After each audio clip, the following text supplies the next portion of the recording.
prior to jumping into our training session is super important for getting our body warmed up and ready to go for the session ahead.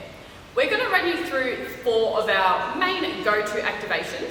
From here, you can tweak and refine your warm-up routine to find movements that are most appropriate for you, but as a general rule and starting point, we're going to start with these 4 key warm-up and activation drills. The first one we're going to do is our hip thruster. So we've got 2 warm-ups that we're going to do for our glutes.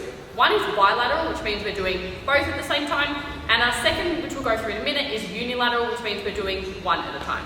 So starting off with our hip thruster, Rachel's going to pop a band above her knees. This is just going to give her a little bit of feedback and help her keep her knees out, which is going to optimize the engagement through her glutes. From here, she's going to make sure that her back is flat to the floor, which is ensuring her ribs are stacked on top of her hips.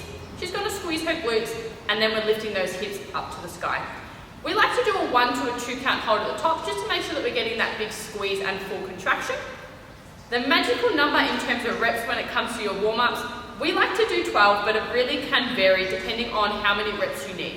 So we might find, say for example, that Rach does more of her hip thrusters and she might do 15, even 20 if that's what she needs to feel her glutes on. So that is your first activation drill. The second activation we're going to jump into is our clam. Now you'll find on our database a number of different clam variations, so you can sift through and find one that is most appropriate for you. The one that we are going to start with is just our clams with our heels together. So heels are in line with our hips, which is in line with our shoulders. Okay, so there's a nice straight line going through from here. Now we're going to make sure that our top glute and our hip is pointed down towards that floor in front of us. We're going to engage our glutes, squeezing our heels together and lifting our knee up ever so slightly. You'll notice that as Rach comes up, she's not coming up incredibly high. It's not a game of how high can you go. It's really about optimizing that contraction through your glutes. So Rach will go ahead and hit roughly 12 on this side. She'll then roll over and hit 12 on the other side.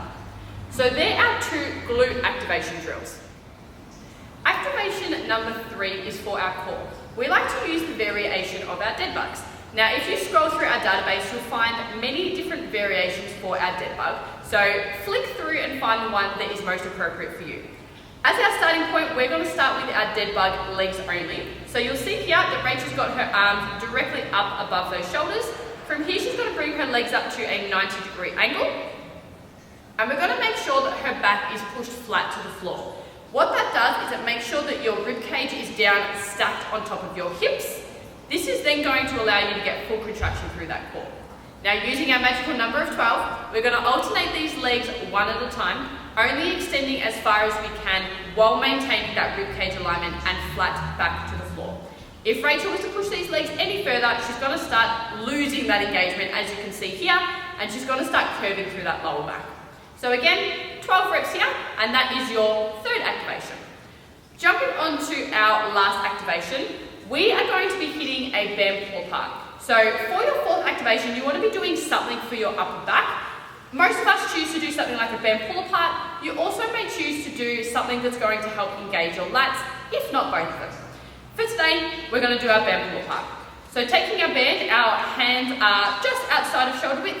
Rachel's going to squeeze her shoulder blades together, and then she's going to lightly pull on that band, keeping that engagement through her scaps the entire time. Returning to center while still keeping that engagement as much as you can through your shoulder blades. Again, we're going to go ahead and hit roughly 12 reps here. So they are our 4 key go-to activation drills prior to jumping into your session. So give them a go before you jump into your next training session, fine-tune and tweak from there to find what feels most appropriate for you.